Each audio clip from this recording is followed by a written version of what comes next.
Magandang buhay sa lahat. New update guys. At nakakaabang ito.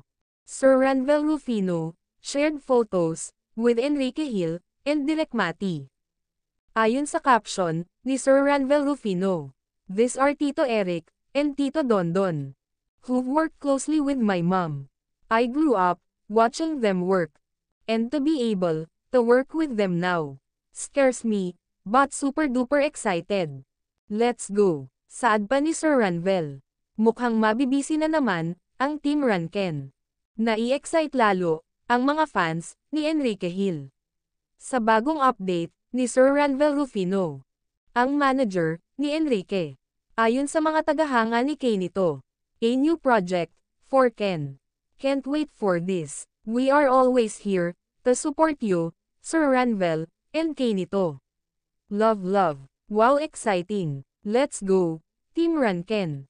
OMG, exciting po. We love Enrique Hill." Confirmed na yan guys, na may gagawing proyekto na naman si Enrique Hill, ang Team Ranken. With Direk Eric Mati. Sure na yan, na blockbuster na naman ito.